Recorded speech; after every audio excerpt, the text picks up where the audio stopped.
Bapak Ibu Saudara-saudara, anak-anak muda semua yang diberkati di dalam nama Tuhan, kita akan belajar bersama firman Tuhan hari ini. Saya pilih untuk kita satu bagian pembacaan Alkitab yang saya kira tidak asing lagi bagi kita semua. Saya pilih menurut Kitab Keluaran pasal 6 ayat 1 sampai ayat yang ke-12. Kitab Keluaran pasal 6 ayat 1 sampai ayat yang ke-12. Keluaran 6 ayat 1 sampai ayat yang ke-12. Firman Tuhan berkata demikian, pengutusan Musa. Selanjutnya berfirmanlah Allah kepada Musa, akulah Tuhan, aku telah menampakkan diri kepada Abraham, Ishak dan Yakub sebagai Allah yang maha kuasa. Tetapi dengan namaku Tuhan, aku belum menyatakan diri. Bukan saja aku telah mengadakan perjanjianku dengan mereka untuk memberikan kepada mereka tanah Kanaan, tempat mereka tinggal sebagai orang asing. Tetapi aku sudah mendengar juga orang-orang Israel yang telah diperbudak oleh orang Mesir, dan aku ingat kepada perjanjianku. Sebab itu, katakanlah kepada orang Israel, akulah Tuhan, aku akan membebaskan kamu dari kerja paksa orang Mesir, melepaskan kamu dari perbudakan mereka, dan menebus kamu dengan tangan yang teracung dan dengan hukuman-hukuman yang berat. Aku akan mengangkat kamu menjadi umatku, dan aku akan menjadi Allahmu, supaya kamu mengetahui bahwa akulah Tuhan Allahmu yang membebaskan kamu dari kerja paksa orang Mesir. Dan aku akan membawa kamu ke negeri yang dengan sumpah telah kujanjikan, memberikannya kepada Abraham, Ishak dan Yakub. Dan aku akan memberikannya kepadamu untuk menjadi milikmu. Akulah Tuhan. Lalu Musa mengatakan demikian kepada orang Israel. Tetapi mereka tidak mendengarkan Musa karena mereka putus asa dan karena perbudakan yang berat itu. Kemudian Tuhan berfirman kepada Musa, pergilah menghadap, katakanlah kepada Firaun Raja Mesir bahwa ia harus membiarkan orang Israel pergi dari negerinya.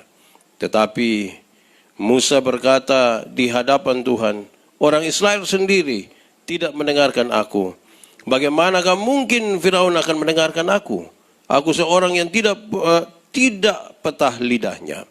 Demikianlah Tuhan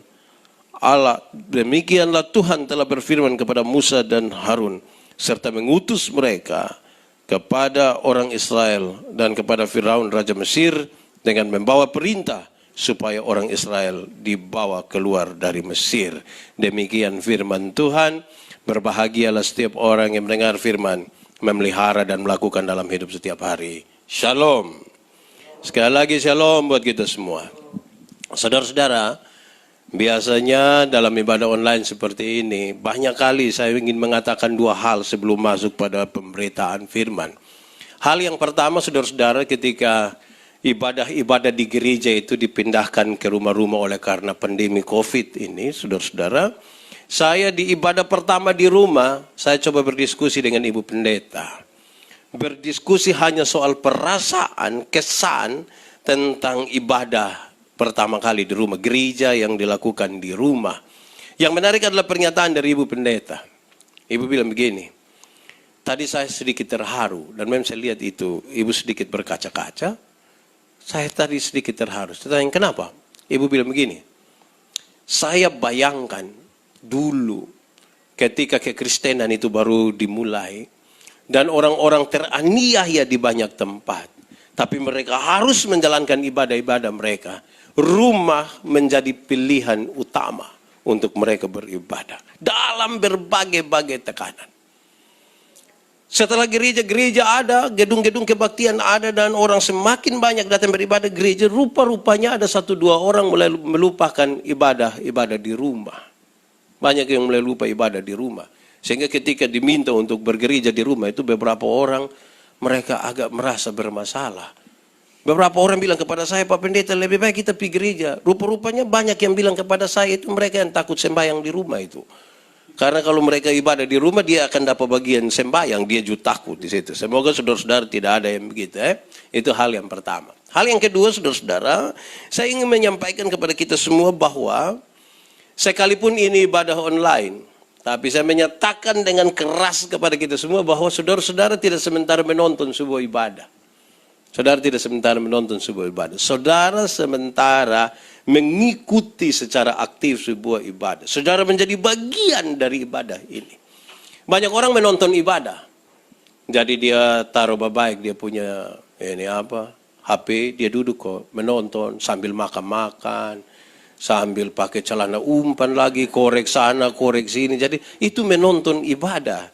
Kalau saudara hanya sekedar menonton ibadah menjadi tidak penting buat semua. Hari ini kita sekalipun dalam ibadah online, tapi saudara menjadi bagian dari ibadah itu, bagian langsung. Saya bayangkan bahwa sebagai pendeta yang berkhotbah, saya tidak melihat saudara-saudara, tapi kita percaya lagu-lagu dari anak-anak sekolah minggu dulu. Hati-hati gunakan tanganmu, karena Bapa di sorga melihat ke bawah. Ini hari ada bikin apa di rumah, Tuhan tahu. Jadi kalau ikut ibadah yang baik-baik, yang betul-betul. Tetap jaga jarak, Ya, baik. Ya, mari saudara-saudara, hari ini memang sengaja ketika saya tanya, kira-kira saya khotbah apa? Mereka bilang, Pak Pendeta bebas saja, temanya bebas saja. Teringatlah saya satu tema yang saya kira penting dan harus diingatkan terus-menerus kepada kita semua. Saya ingin bicara tentang panggilan. Dalam teks ini saya memang rindu untuk kita merenungkan dengan baik tentang panggilan sambil kita berefleksi apakah memang kita ada pada panggilan Allah atau kita sekedar ada pada aktivitas rohani tiap-tiap waktu. Itu menjadi penting. Kenapa saudara-saudara? Ada banyak orang telah salah dalam menanggapi atau memberi penilaian tentang panggilan Allah di dalam hidupnya. Ada satu dua orang yang secara istimewa mungkin mereka mendengar karena punya karunia untuk mendengar, melihat dan lain sebagainya. Mereka mendengar bagaimana Allah memanggil mereka. Ada yang dari pengalaman tertentu dalam hidup mereka dan kemudian mereka mengambil keputusan untuk melayani Tuhan dan menjadi orang-orang yang disebut saksi-saksi Tuhan. Lalu bagaimana dengan sekian banyak kita? Banyak orang yang dia tidak pernah mendengar langsung suara Tuhan. Dia tidak pernah bermimpi atau melihat. Bagaimana mereka kemudian merasakan bahwa ini sebuah panggilan dalam hidup mereka? Apakah karena mereka punya aktivitas rohani yang padat? Saya kira tidak itu juga. Pembacaan hari ini tentang pengutusan Musa mau menolong kita semua belajar dari mereka. Bagaimana orang-orang bisa merasakan atau paling tidak memberikan penilaian bahwa ternyata ini memang saya ada pada jalan di mana Tuhan memanggil saya. Itu harus menjadi refleksi kita. Saya catat beberapa hal saudara-saudara untuk coba kita renungkan dan kita refleksi bersama-sama. Pertama saudara-saudara, bahwa orang yang dipanggil oleh Tuhan untuk masuk dalam panggilan Allah itu, mereka dipanggil ke dalam misi Allah yang besar. Ini jadi catatan kita dulu. Dipanggil untuk masuk dalam misi, dalam rencana Allah yang besar. Bagi siapa? Bagi umat manusia secara luas. Dulu ketika manusia diciptakan, setelah segala sesuatu diciptakan, manusia diciptakan, kemudian manusia jatuh dalam dosa. Waktu manusia jatuh dalam dosa, apakah Tuhan membiarkan manusia itu sendiri? Biar dia susah di dalam dosa? Tidak. Tuhan berencana untuk menyelamatkan dunia dan isinya. Dia punya rencana besar. Dipanggilnya lah satu orang, dia pun nama Abraham. Dari satu orang itu menjadi satu bangsa, namanya Israel. Dari satu bangsa itu, akhirnya seluruh dunia termasuk saya dan saudara dipanggil untuk sebuah misi Allah yang besar itu. Jadi, orang hari ini harus berani untuk merenungkan kembali, apakah dia ada pada misi Allah itu tidak? Rencana Allah itu atau tidak? Bagaimana membedakannya saudara-saudara? Misi Allah itu berkaitan dengan orang banyak, sesuatu yang umum, sesuatu yang besar, tidak untuk dirinya sendiri. Jadi kalau segala sesuatu itu masih berpusat pada dirimu, pada diri saya, kita sementara tidak ada pada misi Allah. Saudara bukan dipanggil itu. Tidak. Kita dipanggil untuk diri kita, itu bukan panggilan Allah. Kenapa? Sekali lagi saya ingin menegaskan kepada kita, kepada saya dan Bapak Ibu semua, adik-adik semua yang ada di rumah, baik yang ada di sini, bahwa panggilan Allah itu mencakup ini umat manusia yang sangat luas ini. Mencakup ini isi dunia yang besar ini. Tidak berpusat pada diri kita sendiri. Saya ingin bilang pada saudara, hari ini saudara harus renungkan baik-baik. Apakah memang saya dan saudara ada pada jalan di mana misi Allah yang besar ini yang sementara kita jalani? Atau kita sementara bermisi bagi diri kita sendiri, bagi kelompok kita sendiri. Kita tidak ada dalam panggilan Allah itu. Saudara-saudara, tapi kadang-kadang saudara pertama ketika kita masih semangat-semangat itu, bisa saja misi Allah yang sementara kita jalankan itu waktu masih semangat-semangat.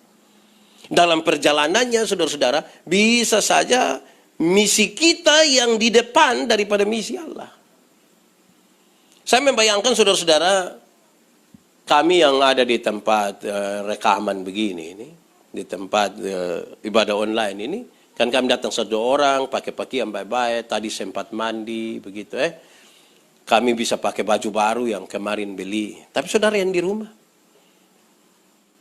ada pakai baju baru. Itu juga pertanyaan. Kenapa? Karena memang ada banyak orang yang melayani itu sekedar datang melayani untuk tampil. So, kasih tunjuk dia pun baju baru yang kemarin dia beli, sepatu baru, segala macam yang baru-baru ditunjukkan di sini. Itu siapa pemisi? Baju baru itu bukan misi Tuhan. Misi Tuhan itu mencakup ini umat manusia yang besar. Ini bahan perenungan pertama. Perenungan yang kedua, saudara-saudara, panggilan Tuhan Allah untuk kita itu saudara-saudara selalu selaras berjalan bersama-sama dengan bakat, talenta dan karunia-karunia yang ada pada kita. Tuhan itu tidak akan membiarkan kita sendiri, tidak akan. Kalau kita belajar dari yang pertama, kenapa Tuhan panggil Musa? Karena untuk kepentingan bangsa Israel yang besar itu. Bahkan nanti darinya untuk seluruh umat manusia. Tapi di bagian yang kedua, panggilan Tuhan Allah itu selaras dengan bakat, talenta, kemampuan-kemampuan kita. Mari kita lihat Musa sejenak. Musa bilang, saya orang yang tidak pandai bicara sebenarnya. Tapi apakah memang kita tidak pandai bicara? Belum tentu. Itu kita merasa tidak pandai bicara. Merasa, bukan betul-betul tidak pandai bicara. Tapi memang sebaiknya banyak orang harus mulai dengan merasa bahwa dia tidak bisa buat apa-apa. Biar Tuhan yang memampukan dia. Ada bakat sesungguhnya, ada talenta, ada karunia-karunia. Saya suka membedakan saudara-saudara, karunia-karunia itu dalam dua bagian. Pertama, karunia-karunia motivasi. Karunia motivasi itu seperti mengajar, menyanyi, berkhotbah, begitu pastoral, itu motivasi.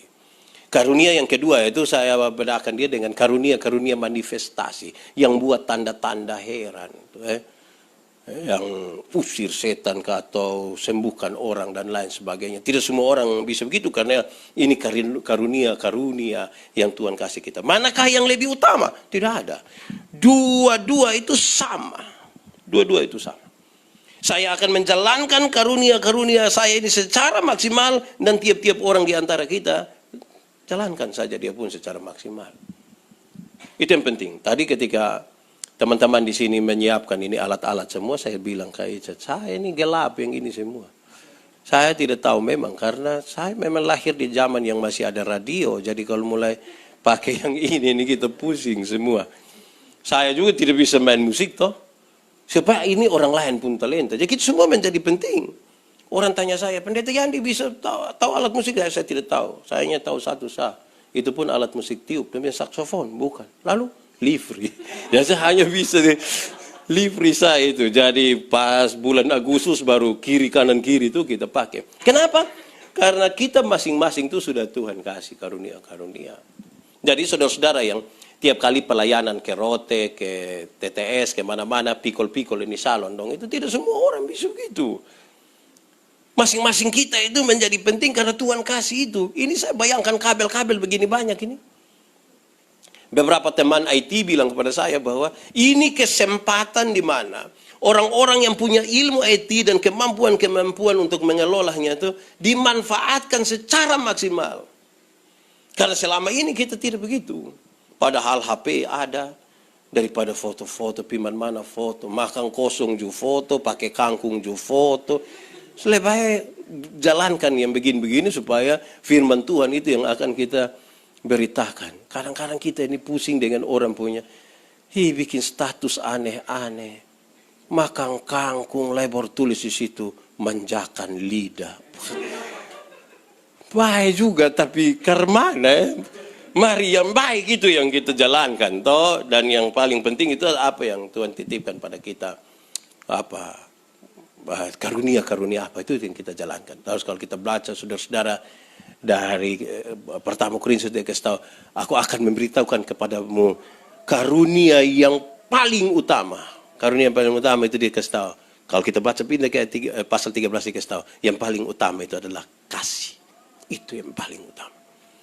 Jadi kalau Anda bisa berbahasa roh, Anda bisa segala sesuatu, tapi kalau kasih itu tidak ada pada Anda, itu tidak ada artinya sama sekali. Supaya jangan pikir ada satu dia lebih dari yang lain. Tidak, kita semua sama. Dan Tuhan sudah kasih kita masing-masing bagian. Itu kedua. Bagian yang ketiga, saudara-saudara, orang-orang yang dipanggil oleh Tuhan itu, saudara-saudara, yang ada pada jalan Tuhan itu berfokus pada sesuatu yang punya makna, yang punya nilai. Fokus pada sesuatu yang bermakna dan punya nilai. Semua orang beraktivitas. Di masa pandemi ini orang beraktivitas di mana-mana. Di rumah ada, di pasar ada, di mana-mana ada. Tetapi yang dipanggil dalam perjalanan hidup bersama-sama dengan Tuhan, mereka akan fokus dan menekuni sesuatu yang punya nilai, punya manfaat. Punya nilai yang baik, punya manfaat yang baik. Kenapa itu penting? Karena banyak orang melakukan aktivitas yang tidak bermanfaat. Tidak bermanfaat. Tidak punya nilai malah. Harusnya kalau di masa pandemik begini, saya bilang jangan jalan-jalan. Di rumah saya, coba kau jalan-jalan bikin apa? Paling-paling tengah-tengah, seperti bapak kita susun bisa di rumah, lu mau keluar bikin apa? Cari virus. Di rumah saja. Dalam kehidupan kita sekarang ini yang tidak enak itu kalau kita sementara berhadapan dengan orang yang malas tahu dengan keadaan. Kita ketemu dong di jalan, kita pakai masker dan tidak masker, baru kita bilang, woi, kenapa selalu pakai masker? Kau paling mati. Hidup tidak pernah pikir orang tuh yang begitu. Nih lu mati subae. Maka kasihan istri, anak, utang dong belum bayar apa. Kan kasihan dong yang hidup. Jadi jangan anggap, lakukanlah sesuatu yang punya manfaat. Dan kalau kita kaitan dengan 2 poin sebelumnya, itu punya manfaat juga bagi orang lain. Tidak berfokus pada diri sendiri. Kita ini banyak yang di rumah saja. Baik, makan. Tapi dia makan sendiri-sendiri. Sampai suruh jaga jarak, dia pun kancing dong, jaga jarak masing-masing itu. Karena dia fokus di dia pun diri. Bisa juga, tapi itu pastikan bahwa orang-orang lain juga bisa menikmati yang sama. Fokus pada hal-hal yang punya makna. Sekarang kita bisa renungkan. Kita ada di bagian mana sekarang? Yang kita kerjakan ini punya manfaat kok tidak? Saudara jangan pikir untuk sesuatu yang bermanfaat itu untuk hal-hal yang penting-penting, yang besar-besar, yang dilihat oleh orang. Saya tidak. Hal-hal kecil itu juga penting. Dalam KKR, saya ingat satu saat saya dengan Kak Ari dong kalau tidak salah. Kita pelayanan di Amerasi Barat. Habis itu saya menunggu waktu Kak Eli dong bongkar-bongkar ini. Apa ini, panggung ini. Aduh Tuhan ampun. Mereka bongkar habis itu panggung kecil itu. Mereka baru selesai bongkar kira-kira jam 2 atau setengah 3 pagi. Saya bayangkan saya yang tiap hari naik di atas pakai jas, pakai sepatu, lompat-lompat. Saya lupa mereka yang siap. Bayangkan kalau suruh Pak Pendeta datang tolong pakai sendal. Saya dulu kok kita susun ini panggung dong. Situ Bapak buka kok baju koslek kok kita. Wih itu saya mati. Jadi memang masing-masing orang itu. Mari kok kita dengan karunia-karunia, talenta-talenta yang ada pada kita. Kita fokus pada hal-hal yang bermanfaat. Jangan bilang saudara tidak punya manfaat. Saudara pasti berarti. Kalau Tuhan izinkan kita hidup sampai saat ini, maka Tuhan pasti punya maksud bagi saya dan saudara. Amin. Itu maksud itu yang kita lagi mau ukur. Kita ada di jalan maksud itu kok tidak. Kalau kita tidak sampai ada di jalan itu, kita tidak akan memahami maksud Tuhan buat kita. Saya pernah bilang ada satu pendeta, dia mau pergi pelayanan, dia naik motor, dia terburu-buru. Tapi sayang, jalan-jalan begini dia pemban motor pecah. Aduh, ini orang tunggu baru ban pecah karena mana. Di dekat-dekat situ ada tambal ban. Dia, aduh puji Tuhan ada orang tambal ban di sini. Adi, tolong tambal ini ban doh. Cepat jalan berarti orang ada tunggu saya pelayan. Cepat tuh. Jadi nana juga kerja cepat. Kurang dari 10 menit mungkin dia kerja habis. Bapak sudah. Bapak tua bayar jalan. Baru 10 meter kok in ban pecah ulang. Waktu in ban pecah ulang Pak Pendeta marah. Pak Pendeta balai marah dia. Lu kira beta pun kerja ini main-main. Orang ada tunggu ini, baru lu kerja model begini. Orang harus tunggu di sana. Kerja baik sedikit. Ini anak jawab santai sama pendeta. Dia bilang, iya, Bapak pun kerja saya yang penting. Beta pun ini yang penting. Beta pun ini yang penting. Kok Bapak suruh beta cepat-cepat. Ini Bapak pemban picat terus. Karena itu Bapak duduk diam-diam di situ. Kok bekerja baik-baik yang beta punya. Supaya Bapak pun juga bisa jalan. Semua orang penting. Jangan sampai yang berkhotbah dia kira dia lebih penting dari yang lain-lain.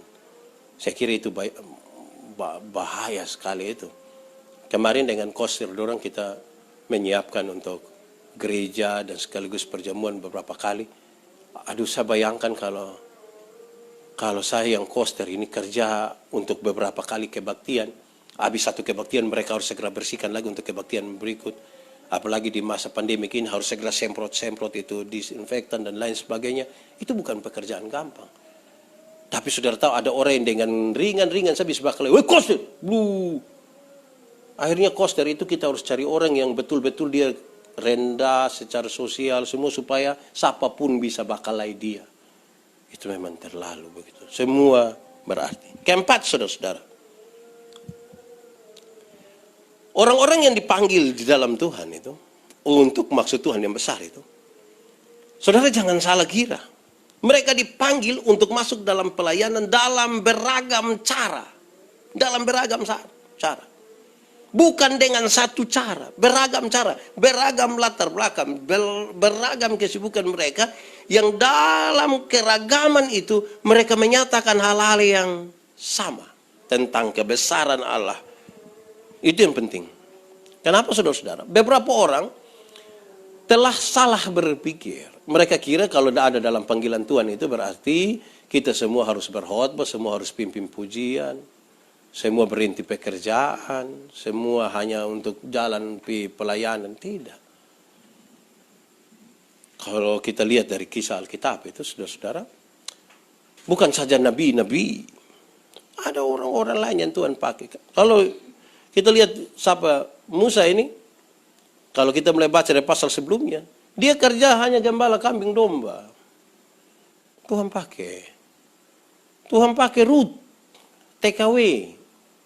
Tuhan pakai siapa? Esther. Dia hanya seorang peserta lomba ratu kecantikan. Tuhan pakai.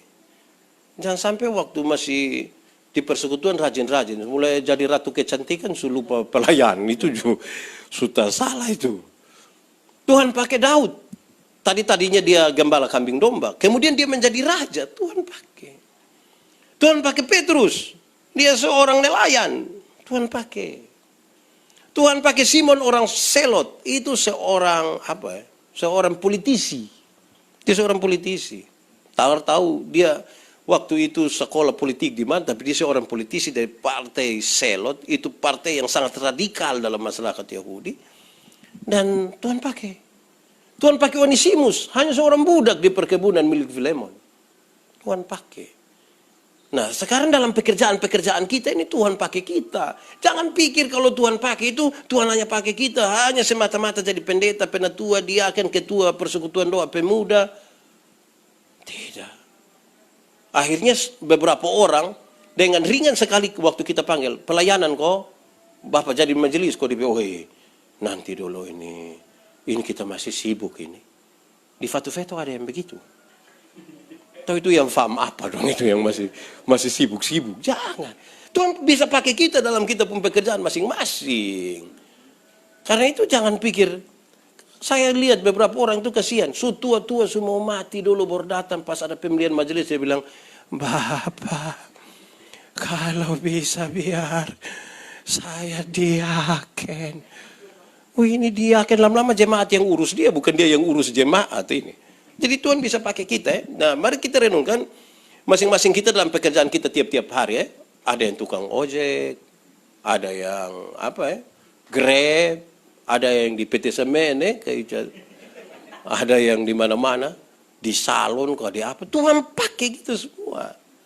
Karena itu jangan kecilkan kita pun diri dan jangan salah berpikir seolah-olah kita terlalu di luar garis itu. Tidak. Tuhan ingin melibatkan kita semua.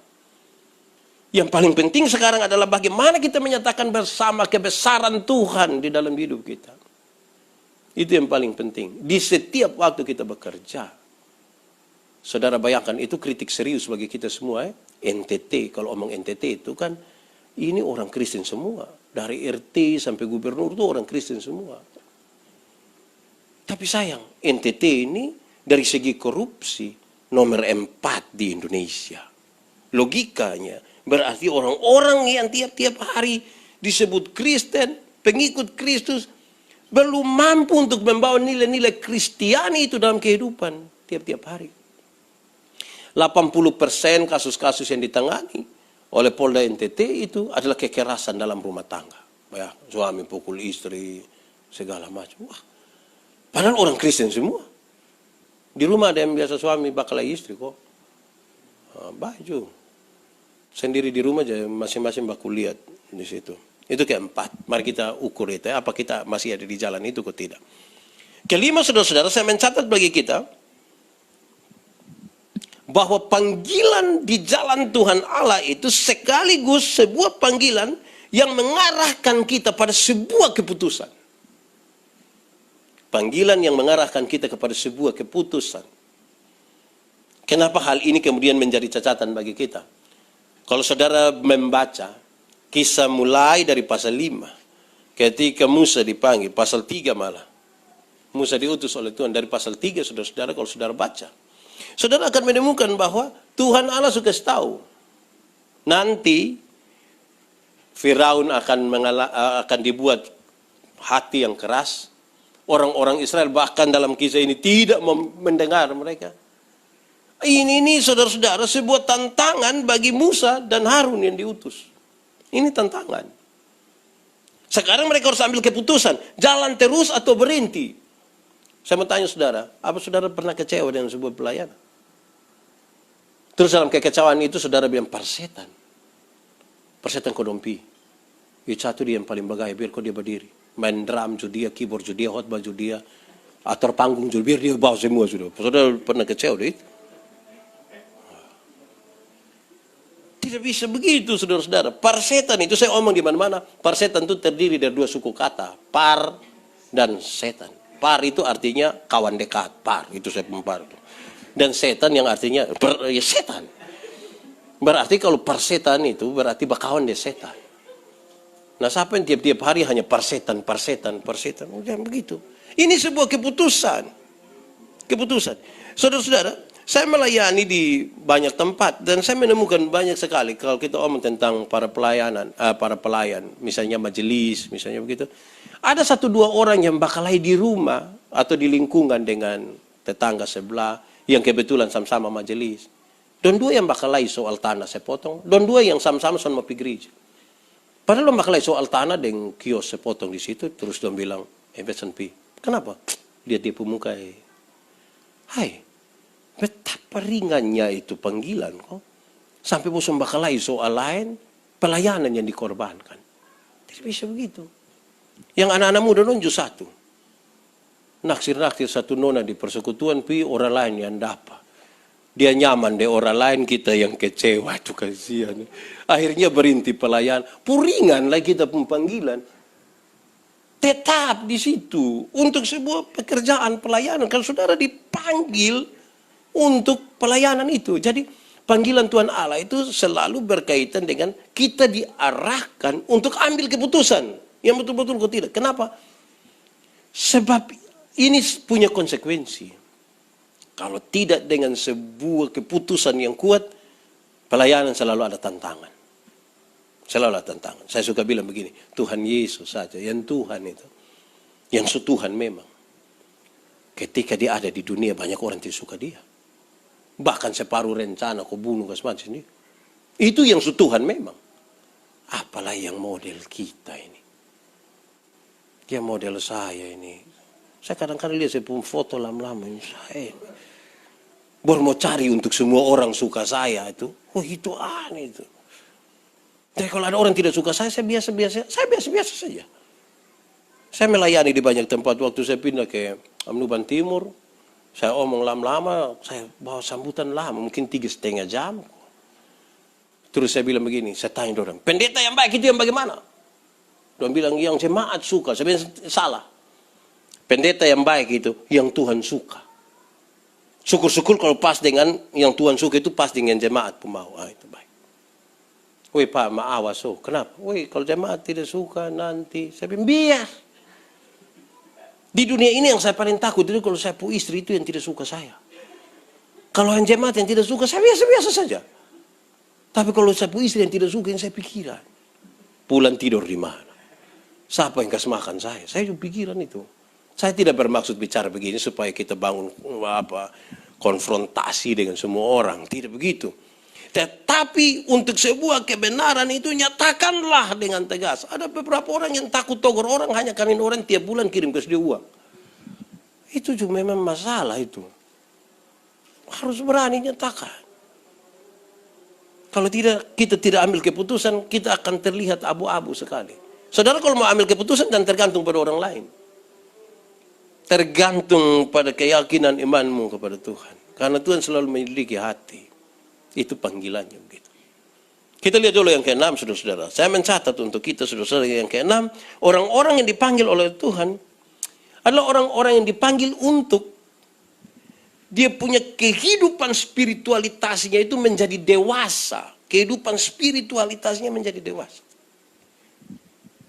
Kenapa hal ini menjadi penting? Orang kalau kehidupan spiritualitasnya tidak dewasa, woi sulit ada dalam jalan Tuhan. Kekanak-kanaan. Segala sesuatu akan berpusat pada dirinya. Spiritualitas itu apa, saudara? Saya ingin mengatakan bahwa spiritualitas itu sebuah gerakan dari dalam ke luar. Dari dalam ini ke luar. Bukan dari luar ke dalam. Kalau saudara mau melayani Tuhan itu gerakannya dari sini ke luar. Jangan dari luar ke dalam. Oi sone pima, sebenarnya beson mau pima. Ayo su telepon terus nih rasa ke karmana kok. Itu dari luar ke dalam. Kalau dari dalam ke luar kita tahu bahwa ini kebutuhan saya. Ini yang saya mau, ini yang saya mau persembahkan untuk Tuhan. Saudara pernah tahu toh kalau soal persembahan dari luar ke dalam dan dari dalam ke luar, itu kan beda toh. Kalau dari dalam ke luar, dia mau kasih berapa saja dia tidak ada soal. Orang mau lihat itu tidak ada soal. Tapi yang spiritualitasnya bermasalah tuh, kalau dia kasih besar, itu dia usahakan semua lihat. Dia pitara begini, orang belum lihat, itu terus semua orang. Itu kalau dari luar. Tapi kalau dia kasih sedikit, dia sembunyi, dia ramas. Dia berharap semua sementara berdoa baru dia kasih. Itu spiritualitasnya terlalu kecil. Spiritualitas itu saudara-saudara kenapa menjadi penting untuk kita dewasa? Kenapa? Karena dalam mengikut Tuhan tuh saudara-saudara, tiap-tiap waktu tuh kita mengalami hal-hal yang tidak selalu sama. Saya selalu bilang di mana-mana, mungkin saya pernah bilang pada saudara, bahwa yang dia pun nama pelayanan itu tidak ada yang dia pun nama pengalaman. Tidak ada yang dia pun nama pengalaman. Selalu baru, selalu baru. Pada saat saya mengandalkan saya pelayanan, saya pengalaman pelayanan, kita sudah selesai. Pada saat Kak Ica mengandalkan dia pengalaman bermain, selesai. Selalu baru dalam pelayanan dengan Tuhan, selalu baru. Supaya kita menikmati lagi. Nah ini butuh sebuah spiritualitas yang bagus. Nah spiritualitas itu kita tumbuhkan. Di rumah, di mana-mana kita belajar. Kemarin ketika ada pelayanan tentang ketekunan berdoa, seorang sahabat bilang kepada saya memahami doa dalam dua bagian. Apa itu? Doa yang tutup mata, dan yang kedua doa yang tidak tutup mata. Doa yang tutup mata saya lakukan secara tetap, misalnya bangun pagi, mau tidur, makan, minum, pergumulan, itu yang tutup mata. Tapi ada doa yang tidak tutup mata. Ketika saya jalan, saya bilang, Tuhan tolong supaya hari ini saya bisa bekerja dengan baik. Tuhan tolong supaya saya pindah, saya jangan marah orang sembarang. Tuhan tolong supaya masalah di rumah jangan saya bawa ke tempat kerja. Saudara bayang kalau saudara guru, bakalai dengan istri di rumah. Kasihan kalau saudara bawa pergi sekolah toh. Itu anak doa ancur. Jadi memang saya bayangkan betul. Nah banyak orang ketika dia bertekun dan doa yang tutup mata, ketika dia mulai buka mata dia lupa begitu berdoa semua. Jadi sepertinya dia hidup terputus-putus. Nah 6 hal ini menolong kita untuk bisa merenungkan. Saya ini ada di dalam panggilan Tuhan kok tidak. Jangan sampai kita ada pada panggilan kita. pada apa yang kita kejar tiap-tiap hari. Ingat saudara-saudara, saya tekankan kembali, di masa-masa awal mungkin ketika kita masih semangat, Tuhan pun kepentingan yang kita taruh di depan. Tapi dalam perjalanannya justru kita pun kepentingan yang kita taruh di depan. Itu masalah, saudara-saudara. Saya bayangkan kalau Musa ini dia mau taruh dia pun kepentingan. Dia tidak usah pi memang. Kan dia akan mengalami sejumlah hal. Saudara lihat ending dari semua itu. Musa sampai lihat tanah Kanaan. Semua tahu dia penjawaban itu? Tidak. Kerja capek-capek. Yang kita rasa kita sangat berjasa. Oh, Tuhan lu lihat saya di situ, lu tidak masuk. Mau marah Tuhan. Dia pun keputusan. 6 hal ini saudara-saudara. Misi Allah itu harus paling utama. Talenta, karunia, semua yang Tuhan kasih kita tuh, lihat kau pakai. Belajar untuk membangun kita bakat. Tidak, Tuhan itu tidak pernah menciptakan kita kosong-kosong. Cipta kita ke ruang kosong satu lupisur, tidak. Ini ada isi apa kok di sini, isi di sini. Untuk pergi. Jadi jangan ada yang diam-diam. Butuh untuk terus berlatih. Berlatih itu membangun ketekunan. Karena tanpa ketekunan juga tidak baik. Saya bayangkan saudara-saudara, teman-teman yang WL misalnya, saya kira tidak langsung jadi Juto. Ini hari kesempatan dia yang pertama. Tadi malam dia sudah tidur. Itu dia di muka ini kaca saku dia main begini. Baru dia minta kawan-kawan komen do beta pun. Itu toh susah. Pertama toh. Nanti kalau su lancar, su hebat baru su dia lupa berdoa. Dia langsung piko gas. Itu juga salah. Jadi mari kok kita selalu. Kenapa Tuhan minta supaya kita latih terus? Supaya kita tuh membangun bukan saja kebiasaan. Kalau kita hanya hidup dalam kebiasaan itu tidak baik. Tapi membangun ketekunan bahwa kita butuh Tuhan dalam seluruh pelayan kita. Apalagi bagi banyak orang yang kerja profesional lain. Kalau dia pendeta memang dia mau urus apa? Tiap hari dia berdoa sudah. Kalau dia urus lain itu yang kita pusing. Dia berdoa. Tapi yang misalnya kerja di berbagai instansi pemerintah, swasta, dan lain sebagainya, kan dia butuh untuk Tuhan kasih kesempatan hari ini untuk saya bisa lakukan sesuatu untuk kemuliaan Tuhan. Paling tidak jujur, tepat waktu, segala macam. Supaya Tuhan atur. Saya baca satu orang pun status, saya diberkati dari status. Walaupun status dia maksud sindir orang, tapi saya tidak tersindir. Dia tulis begini, ini kita di Indonesia ini, kita pun mau adalah segala sesuatu pemerintah yang bayar. Gratis. Tapi kalau suruh ikut pemerintah pun mau potong pun susah. Saya bayangkan, saya diberkati karena apa? Saya membayangkan begini. Kita pun mau Tuhan tuh jawab seluruh kita pun kebutuhan. Yang kita minta apa kita mau Tuhan jawab. Tapi hidup ikut Tuhan pun mau tuh macam kayak kita pun susah. Nah itu juga masalah buat kita. Berikut saudara-saudara. Fokuslah pada sesuatu yang bermakna. Mari kalau kita lihat kita pun hidup nih, bermakna atau tidak. Ada yang tiap hari dia kerja berpukul de orang, itu kurang bermakna. Lebih dia ikut tinju kok. MMA kok apa itu, babanting mati. Di situ pula dia ambil keputusan beson ikut lah. Tapi minimal dia tahu, dia lakukan sesuatu yang punya makna toh. Itu bagi orang lain itu baik itu. Jangan sampai kita nih, justru kita pun hidup tidak bermakna, jadi beban saja. Tadi saya bilang yang menyanyi, oh Tuhan, pakailah hidupku selagi aku masih kuat. Akan ada waktu di mana kita tidak berdaya, mungkin karena su tua, su celaka, sakit berat. Tapi waktu diperiksa, oh ternyata dia su berarti, pernah berarti toh. Jangan sampai dari berdaya sampai tidak berdaya, tidak pernah berarti apa-apa. Hanya jadi beban. Setiap kali dia muncul, beban sudah datang. Itu juga. Saya rasa itu loh baik gitu Nah, Tuhan panggil kita dalam berbagai-bagai ragam cara. Jadi beragam cara itu ada dua. Pertama bentuk panggilannya beda. Tapi yang kedua, kita dalam latar belakang kita yang berbeda-beda. Dalam latar belakang kita yang berbeda-beda. Supaya saudara tidak usah paksa diri sama dengan orang lain.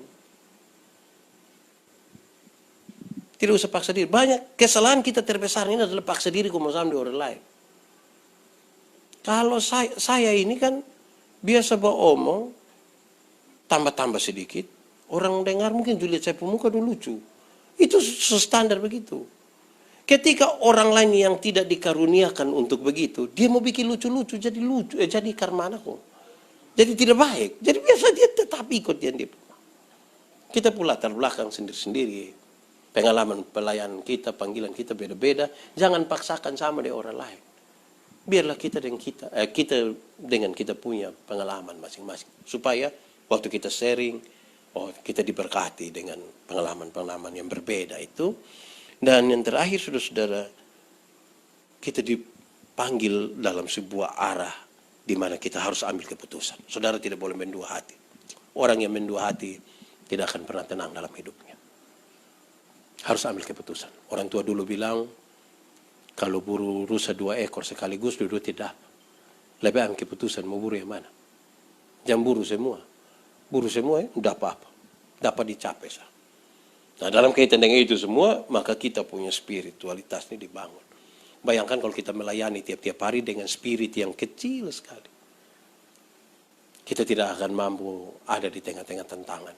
Pelayanan itu identik dengan sebuah tantangan karena ada upaya yang kuat betul-betul untuk melawan diri kita dan melawan sesuatu yang dari luar. Itu butuh spiritualitas penting. Kemarin ketika diskusi tentang puasa dan tanya saya, Pak Pendeta, saya bicara satu kalimat tentang puasa itu apa? Saya bilang ringan saja. Puasa itu bukan usaha untuk merubah Tuhan. Puasa itu merubah dirimu, bukan rubah Tuhan. Jangan sampai kita puasa untuk merubah Tuhan mau kepada kita. Anda boleh meminta apa seperti Tuhan, tapi puasa itu maksud kita rubah kita pun diri. Supaya kita jangan talalu-talalu. Untuk bisa menerima apa yang Tuhan mau kerjakan bagi kita itu dibutuhkan spirit yang kuat. Karena kadang-kadang kita rencana ini Tuhan kasih yang lain. Pernah alami begitu tidak? Sudah doakan ini bertahun-tahun ternyata bukan itu. Yang lain. Sampai kita kebingungan ini sebenarnya kita arah kemana. Gumuli yang ini terus-menerus ternyata bukan itu yang Tuhan kasih. Ada yang kita tidak gumuli secara serius justru itu yang Tuhan kasih. Itu butuh hati yang kuat. Spiritualitas yang kuat. Supaya kesaksian saya dan saudara itu penuh. Kadang-kadang kan kita hanya bersaksi lebih banyak tentang apa yang kita mau dan Tuhan kasih ikut kita pun mau. Sedikit orang yang bersaksi tentang saya mau lain tapi Tuhan kasih lain. Saya mau yang baik tapi Tuhan kasih yang menurut saya memang tidak baik. Itu sedikit orang bersaksi. Nah, mari kita lihat segala sesuatu itu dalam terang firman Tuhan ini supaya kita menilai lagi kita masih ada di jalan Tuhan, kok tidak? Karena kita semua dipanggil untuk itu. Dipanggil untuk sebuah misi Allah yang besar. Dimulai dari apa? Cinta kasih. Tuhan tidak mau melihat manusia itu binasa. Siapa? Saya. Bukan saya saja. Seluruh umat manusia dan kita dipanggil untuk misi itu. Tuhan memberkati kita.